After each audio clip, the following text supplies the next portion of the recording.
Welcome to the We Are Human Leaders podcast. When it comes to diversity, equity, and inclusion, our intentions often fall far short of what we need or want, and this gap has negative consequences for all of us. I'm Sally Clark, and today Alexa Sana and I are speaking with Lily Zheng, a globally recognised DEI practitioner who penetrates the corporate shield to deconstruct the entrenched architecture of inequity. Lily is author of the best-selling DEI Deconstructed, Your No-Nonsense Guide to Doing the Work and Doing It Right, and the forthcoming DEI Reconstructed, a practitioner's workbook.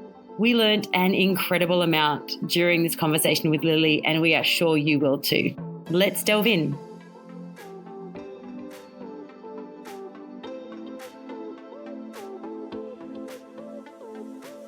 Welcome to the We Are Human Leaders podcast. Lily, we are so delighted to have you with us today. And before we delve into DEI practicalities, we'd love to hear a little bit about your personal journey and what brought you to this incredible work that you're currently doing. Absolutely. First of all, I'm really happy to be here and having this conversation with you.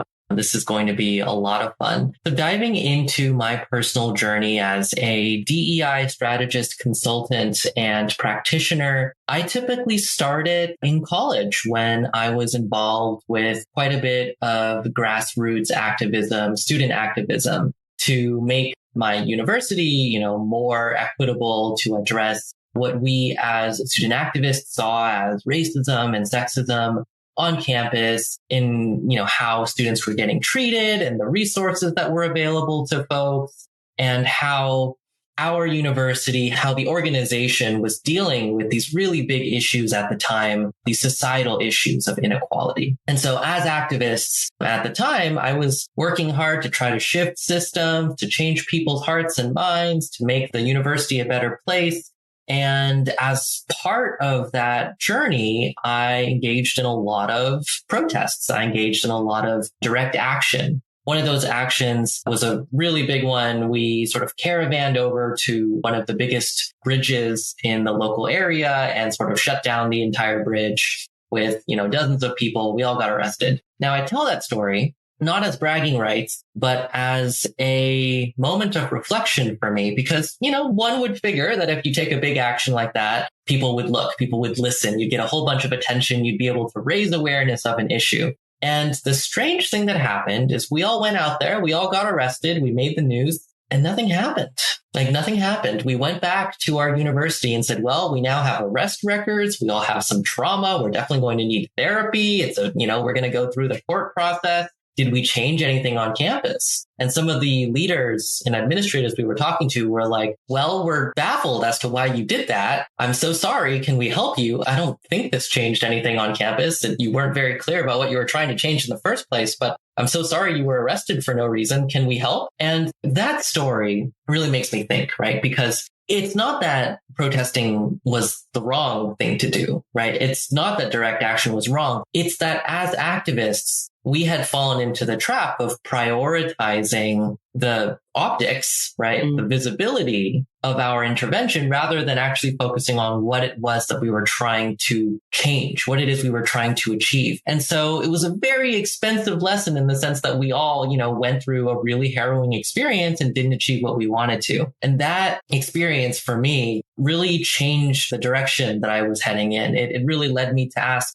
how can we make sure that when there are these big actions, when students, or anyone or employees take the effort to organize and to push for change, that we can achieve success rather than just burning people out for nothing. And that led me down the road of, learning more about organizational change, of learning more about how movements succeed, and got me into the diversity, equity, and inclusion field where I am today as a strategist, working primarily with organizations and their leaders, whether that's senior leaders, executives, or their employee volunteers, their employee activists, to wherever they're working from, make change and ensure that when they put these efforts forward to make their organization better, they're more likely to succeed than fail, building on some of the experiences that I had. Amazing, Lily. It sort of reminds me a little of that. I think what we see quite often in the DEI spaces is very performative, sort of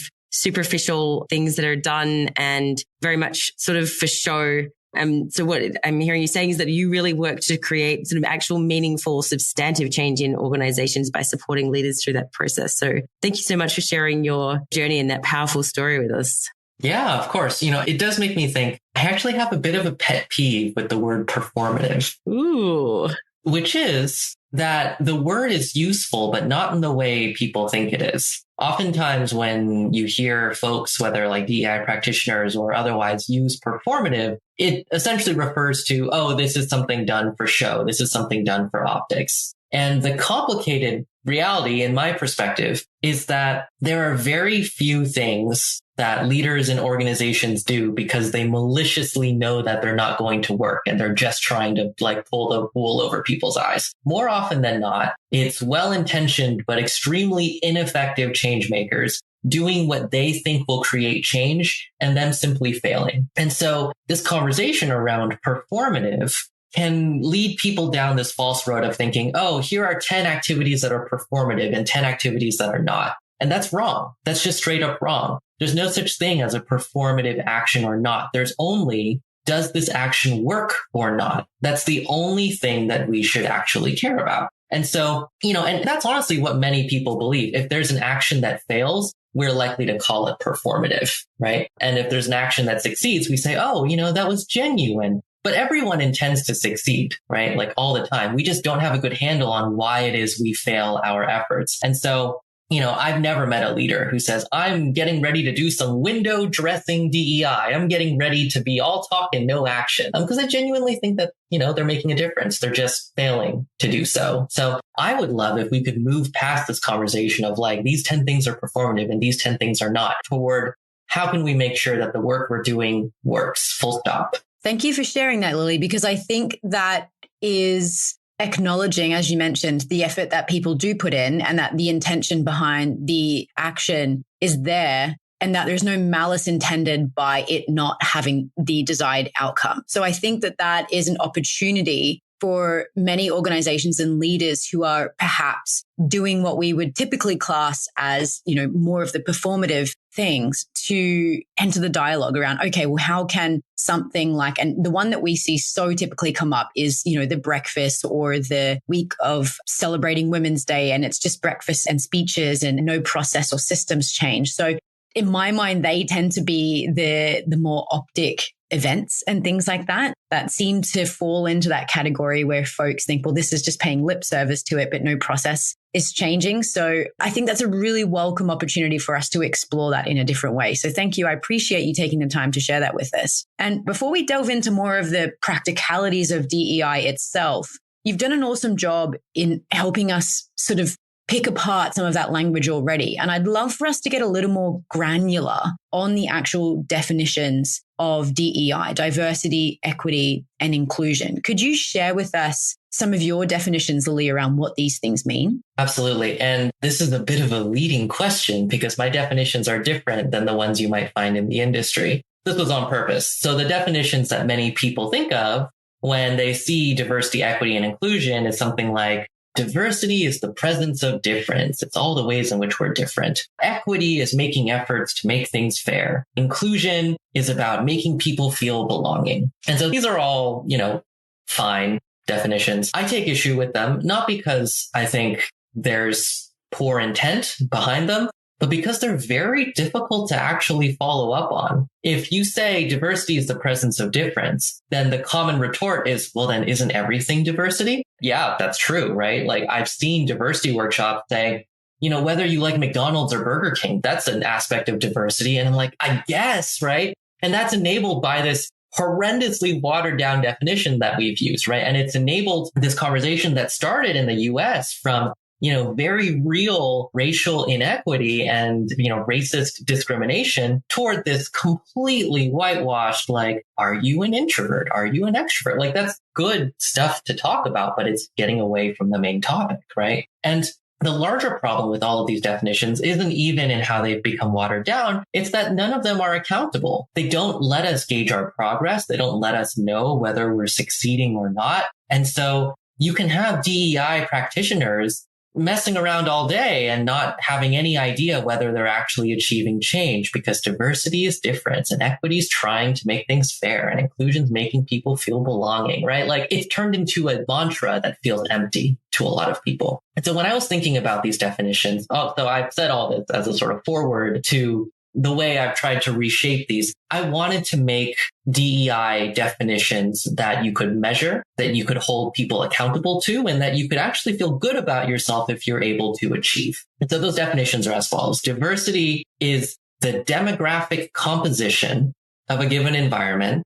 that all stakeholders for that environment feel represented by. So it's essentially whatever makes everybody in the room and outside of the room look at and think, I'm represented there. I'm seen there. They get me. They know my issues. Now note that I don't give a specific, it needs to be X% women, X% Black, X% Asian, X% disabled, right? And one of the reasons why I don't specify that is imagine, let's say, the leadership team of a startup, right? Let's say it's 3 people. Can those 3 people represent every single identity on the face of the earth? No, it's just functionally impossible. And so under the standard definition of diversity, you would say, well, no matter what they do, they'll never be diverse, right? Valid critique. I think that's a useless critique because that means that there's no way to succeed for a leadership team of 3 on a startup. But under this new definition, it's less about how many boxes do they check and more about, regardless of how they are represented in terms of identities, does everyone in the room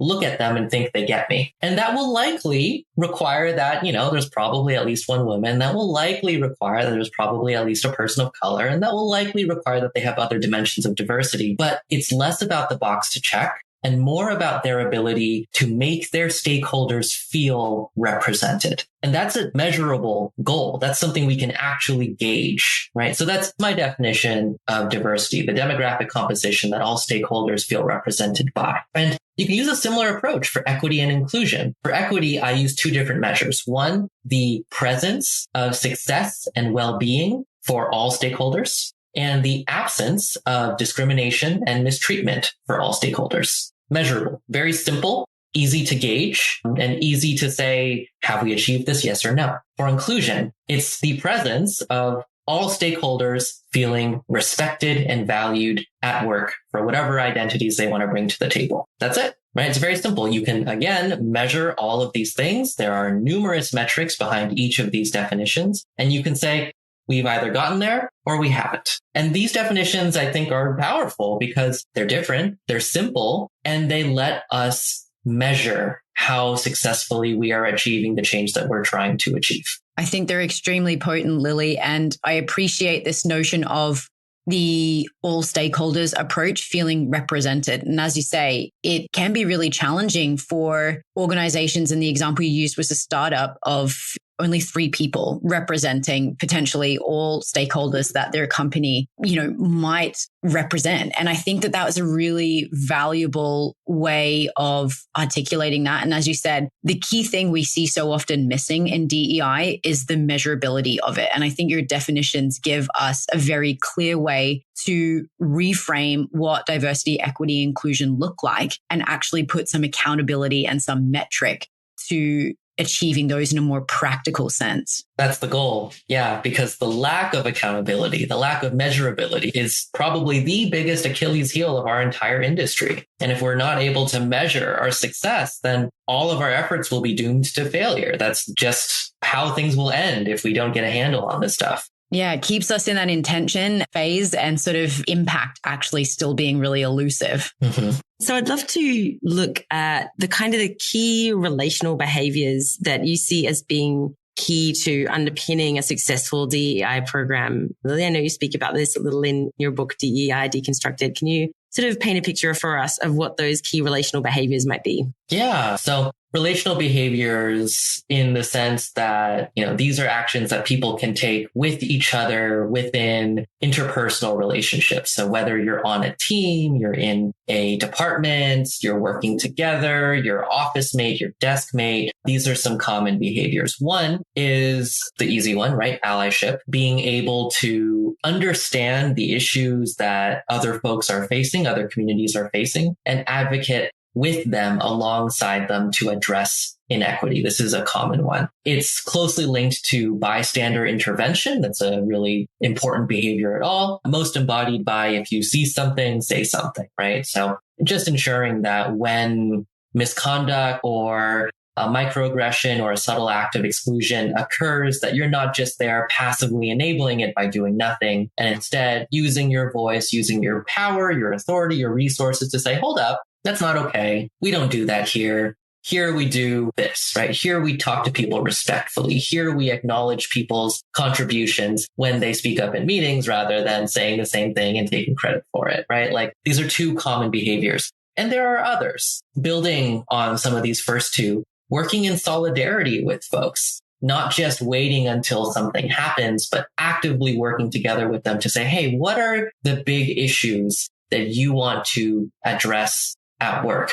Here are the things that really matter to me. What can we do over the long term to shift these systems for the better? And the reason why I mentioned this particular skill or behavior is because relational skills will only take us so far. If we only work on the level of the interpersonal, that will make it very difficult for us to get past that shell of the systemic, right? Like, Sally, you and I can talk to each other all day, right? But if there's a fundamental issue of pay inequity inside of our organization, you and I talking to each other all day isn't necessarily going to fix it. Now, if you and I, for example, share our salaries with each other and start a longer conversation with our team or our department about salary, right? Pay transparency. If we start diving deep into how it is that people are accorded bonuses, or how it is that people are considered for promotion, or what incentives people have to ensure that, these processes are fair, then that conversation might go somewhere.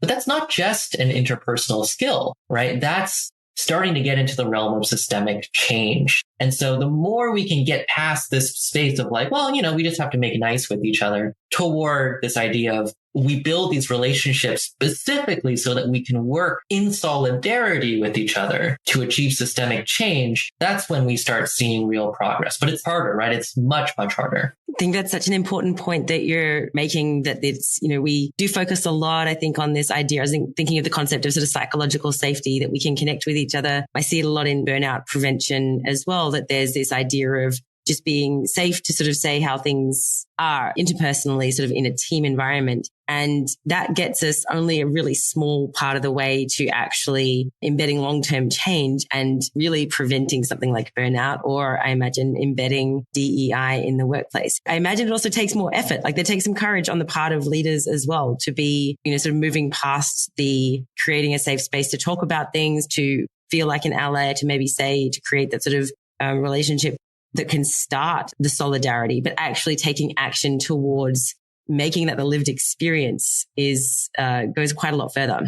Yeah, there's something you mentioned that made me light up just now in what you said, which was psychological safety. It's actually one of the most misunderstood concepts in the DEI space, specifically because we actually view it as a relational skill when it's not. It's actually not a relational skill at all. I'll share with you an example. Several years ago, I went into a large company to deliver a training on bystander intervention and psychological safety. My intention for that training was to teach this cohort of employees, very passionate, very bright employees, the skills that they needed to speak up, to share feedback, to raise issues, and to use their voice for good. I thought it was a great workshop. I thought I did a good job. I taught people the skills. We had some scenarios. We had some exercises. And get this, I actually went back to that same company a year later to talk to the same cohort and deliver the follow-up. So my first question to that cohort, because this is a very rare opportunity, was, oh my gosh, how did things go after that first workshop? Did you use any of the skills? And I was stunned when they said, no, we didn't use any of them. And I asked, like, wow, did I mess up as a practitioner? Did I just not teach you any of these things? And they're like, oh, no. You did a great job. You taught us the skills. But the issue wasn't that we didn't know how to do it. The issue was that none of our managers had created safe environments for us to speak up in the first place. And so psychological safety wasn't actually up to us. It wasn't something that we could just self-help our way to create. It was in fact up to our managers who are able to use their power to create that inclusive environment. So absent that power shift, absent that systemic change, these relational skills that you taught us were completely useless. They didn't say the word completely useless, but essentially it was. And that was a huge wake-up call for me. We spend so much time teaching people these interpersonal skills as if they use them in a vacuum. And they definitely don't, right? Unless we're able to change the parameters of the system they occupy, we can give people all the skills we want, but they'll never be able to use them. And psychological safety is a perfect example. It's not a relational skill. It's a systemic trait of the organization. It's enabled by leaders. It's enabled by power. And if we don't recognize that and we try to train our way through it, people will make the same mistake that I did, right? Deliver what was a solid training, but addressing the wrong aspect of the problem and ultimately wasting everyone's time. I consider that one of my big failures as a practitioner, not because the training wasn't good, but because I didn't achieve what I set out to achieve. I tried to solve a problem that didn't exist. I think addressing this power struggle is such an important part of the conversation, Lily. And when I heard you mentioning things that you were working with the group with, speaking out, sharing feedback, those sorts of things, the very key relational behaviors, we see this so often in this space that it's this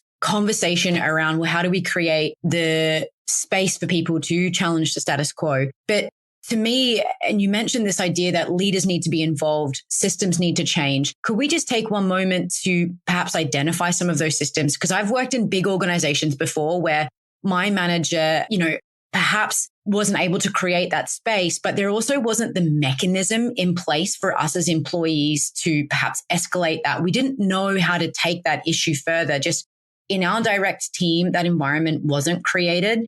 And so we almost felt sort of like trapped in that cage. We didn't know the mechanism or the feedback approach or how to perhaps report that further. And do you have any thoughts there around perhaps just some of the systemic things that need to be in place simultaneously so that those relational behaviors can, be reinforced almost? Yes. What a great question. I was raring to answer it as you were describing it. So several, and these sound boring because I think we've romanticized the relational skills so much that like systemic change work just sounds like policy work. One is making more time for decisions that affect the entire organization to include comment periods.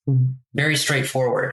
Time pressure is one of the biggest killers of any inclusive decision-making process. If I need to make a decision in 10 minutes, I'm not going to ask you, Alexis, what your thoughts are. I'm just going to make it, right? If I need to hire somebody in 1 week, I'm not going to ask you to refer me people. I'm going to pull a friend from college and get that role filled. And so making more time, just straight up, making more time to gather feedback, to consider our options, to really understand what it is we're working with, that is a huge systemic shift. And it requires that we rethink the workflow of almost all of our organizations, which operate on a go, fast, do as much as possible with as little time as possible, which definitionally makes it the enemy of DEI work.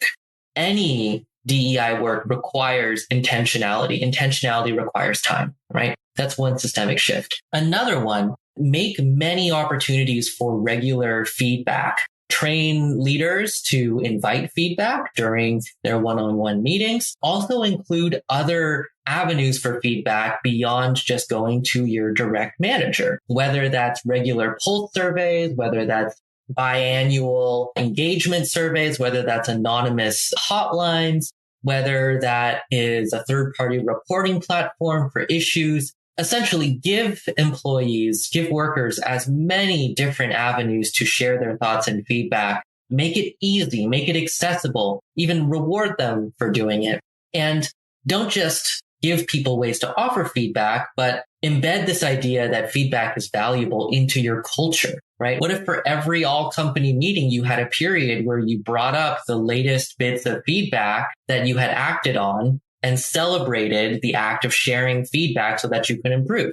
Very small thing, right? You could just take 5 to 10 minutes at every all company meeting. Huge culture shift, because you're essentially saying this is valuable to us. This doesn't make us angry. This doesn't make us upset. We're not going to punish the people who share feedback, which many companies do, which incentivizes people to not share feedback. We're going to do the opposite. We're going to uplift it. We're going to celebrate it. We're going to say this feedback allowed us to do this really cool thing. Thank you for sharing it. Please share more feedback so we can keep growing, right? So all of these are examples. One thing you mentioned, Alexis, right, is you didn't have a clear direction for how to escalate an escalation protocol, right? Like that's a very simple policy change that can be made. Very clear, clarified guidelines for this is when you escalate to your manager. This is when you escalate it to your manager's manager. These are the expectations. This is how different folks can help you out. These are the benefits of doing so. And then reinforcing that policy with some of these culture changes, like I said, talking about feedback positively, right? And all of these things just focused on sharing feedback and giving more time. I could go on for 30 minutes about these topics, but these are not romanticized, right? These are not sexy things to talk about. Give people more time. There's no way I can make that sound like appealing soundbite, but that is systemic change in a nutshell. Sort of seductively simple idea that is enormously difficult to achieve in practice, that has fundamental reverberations for DEI work happening elsewhere within the organization. I appreciate that so much, Lily. I mean, what I took from that was time, feedback, and clear mechanisms. And I think the time one is so important, because we so often see, again, that intentionality fall flat and doesn't reach impact because it's a rush decision. Mm-hmm. Or as you mentioned, the hiring process, HR teams are always seemingly under the pump. So they're making decisions based on previous structures and previous decisions and historical data, and they're not taking the time to allow new information to inform the future. And I think that's just such an important place to start. And one more thing I just wanted to kind of, pause and highlight there is that this structural feedback mechanism or structural escalation process helps us highlight where psychological safety is deficient. Because I think that a lot of leaders assume that they're already behaving in a way that's psychologically safe. And the fact that people aren't bringing things up means there's no issues. And that's just simply not the case. And if we're truly a leader, I think, who's able to embrace feedback, we won't be afraid of that. If we're truly a leader who values psychological safety, we won't be afraid of perhaps things coming through an online feedback or escalation channel that we weren't aware of through the interpersonal piece. And I think that that is the necessary safety for people who might be the only person represented in the group, or seemingly an ally who doesn't know how to safely challenge that power dynamic in the group. And to me, that is just a critical piece of that psychological safety puzzle. So thank you so much for helping us explore that. Absolutely. One thing I want to add there, which is 2 metrics that you can use to measure good psychological safety in that respect. These are 2 that I look for. 1, a very high rate of feedback. And 2, a very high rate of satisfaction that the feedback was resolved. Because, really safe, really inclusive environments, they're not places where nothing goes wrong. In fact, they're places where lots of stuff goes wrong. It's just people feel so good about the environment that they're able to bring it up immediately and they're able to see it get resolved. The most red flag workplaces are the ones where no one speaks up, so no one knows anything that's gone wrong. And their leaders go, well, because no one said anything, we should be completely fine, right? We actually have lots of data from the workplace safety literature, right? Just not looking at DEI, just looking at hazardous materials or wearing hard hats, right? That essentially says the same thing. The safest workplaces actually have a decent amount of complaints. They're just resolved really well. The least safe workplaces are so unsafe because people don't feel like they can report these safety hazards. Those are the workplaces that are most at risk for fatal accidents at work, for example, right? And you can draw that parallel to DEI very, very easily. If no one's sharing feedback when it's a small issue, that's a big issue on your hands, and no one will know about it until it's too late and they've gone to CNN, right? That's so often how bad things happen, right? Like employees say, well, I was shut down at every corner when I tried to speak up. So lawsuit, here you go. Now it's everyone's problem. And that's really the biggest sign that the company's internal system for dealing with feedback has just completely failed on every level. Thank you for taking us there, Lily, because my next question was going to be exactly that. How do we start using data to ensure some of these meaningful improvements? And I think that's a really important, that psychological metric is really important. Are we actually getting feedback? And are people feel like the feedback is actually being acted on? And I know in my experience, there's nothing more frustrating as an employee to perhaps have your opinion asked or to raise an issue and have leadership tell you, oh, your feedback's important to us. And then 6 months, 12 months time, see that nothing's changed. I think in my personal experience, nothing's turned me toxic quicker than seeing the issues I've raised have absolutely nothing done about them. And I can only imagine how people who raise issues continuously around things like diversity, equity, and inclusion and see no action on them just become so disenchanted with how their organization treats them and seemingly feel that their views or their issues are unvalued by the organization. Like it has a really deep personal frustration attached to that. I see that so often. It's definitely not just your experience, Alexis. It is everyone's experience in the workplace. The advice that I give, leaders will often say, we care about data. Data is important. Let's collect more data. And the answer or the response to that is you're already collecting tons and tons and tons of data. Sure, we can collect more, but before you gather more, why don't you do something with the data you have? And there is such an ironic desire to collect more data coupled with such a lack of desire to do anything with it that I see from most companies, even companies with very well resourced, well built out data science teams. They'll essentially say like, we're going to send all of these folks who are paying top dollar for on fool's errands to collect tons and tons of data about stuff and then say, what is your opinion? What should we do based on the data? These teams say, you should make this investment. And the leader says, that's interesting. I won't. And then we'll just do the other thing. Like this happens all the time, right? Not even looking at DEI, looking at normal business operations. It pisses off all the data scientists that I know, right? Because they're just like, then why did I do my entire job? Right? Like at the end of the day, the data you gather means nothing if there's no commitment to actually use that data for data-driven decision making. And it requires that leaders, before they even ask for data, can do the work within themselves to say, if the data disagrees with my predilection, I will commit to following the data, right? Like it's such a baby step. And it's one that I can confidently say, the majority of leaders are not able to say with confidence. They'll say, I will do whatever I want to. And when the data agrees with me, I'll feel really good about it. And when the data disagrees with me, it's because they messed up because I'm always right. And like, gosh, nothing gets me mad faster, right? 100% agree, Lily. I think it's so frustrating. I was going to ask you what the disconnect is there, but I think you've nailed it right there, is that having not done the work in themselves to get comfortable with discomfort and potentially having to, have that, really strong set of leadership skills to be able to put aside what I think is right, what I think is the best course of action here and listening to the data. What can leaders do to kind of lean into that? Is it something that you'd almost advise them to say, look, as you're gathering data, start to do this work on yourself, start to really ask yourself these hard questions and give honest answers? What would you suggest? I think it's about trusting your team, honestly, because I often see this behavior come from leaders who are not willing to let go of control, right? Like they want everything to be up to them and they want to have final say over things. They never want to feel uncomfortable because they're worried that if they let things go, that things will fail and it'll reflect poorly on them, right? It's coming from a very reasonable place. It just manifests as a very toxic behavior. And so I say to those folks, work with your team, especially the folks who will be giving you these recommendations. And really, if you don't trust these people, fix that, right? Like empower them. Say, I'm going to give you a little bit of authority, a little bit of freedom to just do whatever you want here. You're only accountable for the results. Sit back and wait and see what happens. Most likely, if you've hired a good team, they'll deliver the results. And you'll say, wow, like I had to tell you what I wanted. And then you just did it.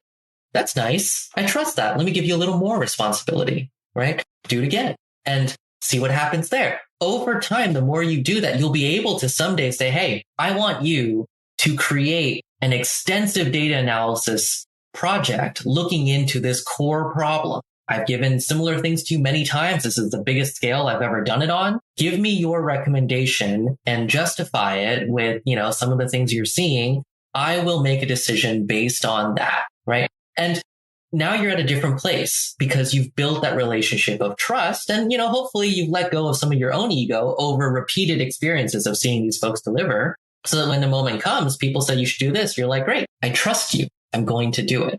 Right? Because we also have to consider this from the leader's point of view. If you don't trust your team, of course, you're not going to take their suggestions, right? Like, you don't want to be on the hook for someone else's mistake. And if you genuinely think you know better than your entire data science team, right, there's probably some underlying problems between you and the team or you yourself or your team that need to be addressed, right? So rather than saying this is just one leader's problem, I try to, problem solve from an environmental perspective, right? Like every stakeholder is involved when things go wrong. How can we fix this in a way that involves every stakeholder? I love that you're mentioning also how incremental that process of building trust is, Lily, that this is not something that you just flick a switch and it's on, but it's something that a leader can really invest time and effort in to really build it to a really high, potentially transformative level. Mm-hmm. Now, I know in your book, DEI Deconstructed, your no-nonsense guide to doing the work and doing it right, you note that it's important that we engage critically and often with power. And I really just want to sort of zoom in on this for a minute. Can you explain to us the concept of power in this context, why this matters, and how someone might take practical steps to start engaging critically and often with power? Yeah. So power is our ability to influence outcomes in the way we want. Very simple. Power is anything we can use to make thing X turn out like thing Y. Usually when people think about power, they think very narrowly about what researchers call formal power, sort of formal authority that comes from having something in your job title saying, I'm going to make you do this, Sally, because you report to me. You have no other choice, right? You consider that as power. If we don't have that sort of formal power, then we think that we have no power. Now, as I talk about in the book, there are many, many, many other types of power besides just formal power. For example, there's reward and coercive power. Reward power is the ability to give people something that they want. So if I said, Sally, like I know that you really wanted to talk with this stakeholder that I'm friends with. If you do this thing for me, I can set up a conversation with you too. That's valuable. Coercive power. Sally, I could write something awful about you on social media if you don't give this thing that I want, right? Like that's coercive power, the ability to harm, the ability to take something away. There are other types of power, information power, knowing something that's valuable in the moment, right? Get this, Sally, like I have knowledge that your neighbor is about to, let go of their lawnmower and destroy your front door. I'm making things up, right? That's valuable because then you'd be like, oh my gosh, I'm going to get off this podcast and stop my neighbor, right?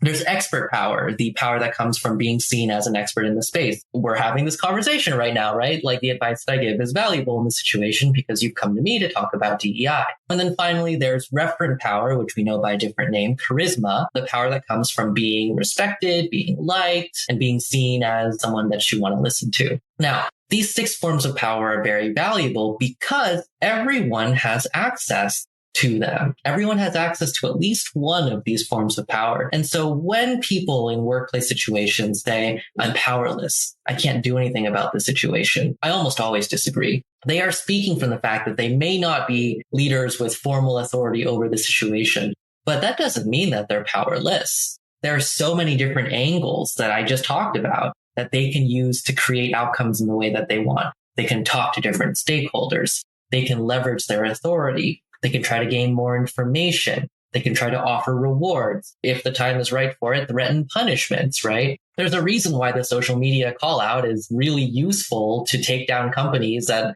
people are saying are doing performative DEI, right? And sometimes the people doing those call outs are very junior employees. Their power doesn't come from their formal authority. It comes from their ability to rapidly in seconds destroy a company's brand, right? Via Twitter. All of this is power. And it's not good or bad, right? I don't really agree with the perspective that A, power is always good and you can do whatever you want with it, or B, power is always bad. And if you play the game, you sort of poison the well. It's somewhere in the middle. Power is a tool. And if you use it to achieve the goals that you want to achieve, and you have good goals, if your goals are diversity, equity, and inclusion, your goals are helping people, your goal is a better organization, then I think you can and should be leaning into this idea that power is just a tool that you can learn to use more effectively. I think that's a really helpful perspective there, Lily. Thank you, because I do see that, and the example I gave earlier, in my working team, it did feel as though we were powerless because we weren't in a formal position of power within that organization. And it didn't feel that the structure was going to support us in any way to take our issues forward. So I think that understanding where our power lies, as you've mentioned, and there's those 5 or 6 different types of power that we can tap into, I think that perspective really helps us understand through which mechanisms we can bring up our issues and where we can actually influence change based on sort of perhaps where we are in the formal power structure, but also then what power is available to us as an individual. So thank you for sharing that. I think that's really, really a beneficial way of looking at that and an empowering way of looking at that from an individual perspective. Yeah. Let me give you a quick example, actually, for DEI working groups, because it's a common stakeholder group that I work with. And the common sort of refrain from this group is we don't have enough power. The recommendation that I always give, or at least one example of power that you have but don't know, is if you're a working group, a DEI working group, you are seen by hopefully marginalized employees within the organization as a positive, representative entity that has people's best wishes in mind, right? That's fighting for diversity, equity, and inclusion. You probably also have decent amounts of information about what's happening in the workplace because you're all passionate and you want to make change and you want to be accountable to marginalized employees across the organization. So you're seen as a valuable representative entity. And 2, you're seen as having a lot of useful information. If you go to a VP who really wants to be seen by their department or their employees as a leader who gets it, but absolutely has no information at all about what's going on, you can say, hey, we can give you these things. We can co-sign some of the efforts you're doing, but you need to use some of your formal power to make some decisions that will benefit people, right? That's the building block of coalition building. Like that's literally the first step to building any sort of DEI coalition, saying you have your own objectives. We have our own objectives. We are complementary with each other. Let's achieve our own goals together to get done what we want to get done. And that's a perfect example of you as a working group with very little formal power, nevertheless using your power to create a coalition and achieve change. And that's just like the one little micro step. You can do that as many times as you want with as many stakeholders as you want, especially those who have power that you don't, which is why power analysis is really useful, knowing what you lack and then knowing what you have. But like, this is really something that like anyone, any group, any entity can start thinking about, right? Like there are so many creative ways to leverage our power and our access and resources in the service of DEI that I think many people are just not seeing because it's not obvious. I think you're very right there, Lily. So thank you so much for helping us explore that a little more. I think that's probably given a lot of folks, especially, myself, and I'm sure many listening, an opportunity to reflect and perhaps reframe where they do and can have impact using some of that power. Now, I want to dive a little deeper into looking at some of the, metric outcomes of a functional and a successful DEI program that's working. Can you give us a little insight into what a DEI program that's working well might look like, some hallmarks of what that might be? And on the flip side of that, perhaps what it might feel like for employees working in an environment where these programs are actually working successfully? Yeah, I will be slightly tongue-in-cheek and start with the answer that I just defined a whole bunch of outcomes at the beginning of this conversation, and I'm just going to return to them to start my answer, right? If your workplace has succeeded in these ways, you have a workforce composition that everyone feels represented by. All of your employees, and ideally your customers, your clients, your vendors, can look up at senior leadership, at middle managers, at your vendors, at your customers and say, I'm heard. This is a place where people like me have a voice. People like me can succeed. People like me can get things done and, attain power and have great careers and make a difference in the world. That's measurable. Looking at equity, 2 things, the presence of success and the absence of discrimination. 1, you have very low discrimination rates. People are saying that, I feel like I'm treated pretty well here. I feel like I'm not being, treated worse because of my identities. Then the presence of success, looking at promotion rates, hiring rates, looking at the proportion of glamour work or high profile opportunities, looking at salary, looking at bonuses, looking at the utilization of vacation time, looking at the hours that people are working. Are there any disparities across that? If no, you've achieved equity, right? Looking at inclusion. Do all the groups feel respected at work? Do people feel like they can bring whatever identities that they have to the office? Do they feel like they can be seen as who they are? Do they feel like they can talk about the things that matter to them without fear of persecution, without fear of discrimination? Can they bring up feedback? Can they bring up potentially negative critiques? Can they talk about hard emotional topics? Can they reference the news? If the answer to all of these things is yes, then congratulations, you've achieved diversity, equity, and inclusion. If the answer is yes for some groups, but not all of them, then not bad. You've created an environment that's good for some groups. Extend that to everybody, right? Identify where those gaps lie and who isn't included in these positive experiences and try to improve it for everybody. And if the answer is no for anybody, then you have a lot of work to do. But that's like almost a boring answer, right? Because there are so many ways we can measure the presence of diversity, equity, and inclusion. We just have to think about it a little differently rather than this body of intentions that we just try our best at and just keep throwing the same speaking engagements and workshops at the wall and move towards this idea that, DEI is an accountable program. It's a way of thinking about outcomes within our organization and holding people accountable. And just once you get there, solving problems, finding solutions one after another until you've achieved your end goal and got something to celebrate. You've painted a really beautiful picture for us there, Lily, of what that might look like. And I think what you mentioned, you've achieved DEI, but it's also, I think to some extent you're achieving because it is that ongoing process of continuing the work and not an end goal, but that process of evolution, I think, which is a really empowering way to look at it as well, because we can continuously be up-leveling our game as we get access to more information and really evolve the program. I feel like we could talk for hours. I'm going to finish up with one last question, if I may. And it's a really important one for me personally. Your book explains that being a true ally isn't just about having the right beliefs. It's about doing the right work. What is one thing leaders can do right now to actively do the right work? Ask their teams what that work is, right? Because at the end of the day, don't just listen to what some consultant on a podcast tells you to do, right? I don't know your team. I don't know your employees. Your employees know themselves. They're able to tell you what they need. And so as a leader, I think it really behooves you to look back and say, who is it I'm trying to serve? Who am I trying to empower? Who am I trying to benefit? And what do they need? Genuinely being curious about the answer, not assuming, not saying, well, this is what I would need, so I'm just going to give it to them.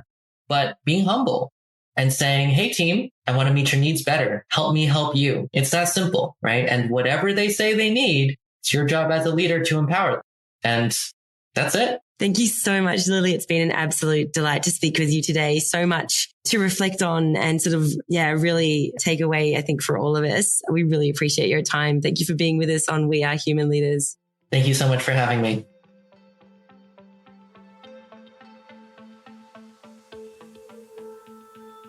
Thanks for joining us for the We Are Human Leaders podcast.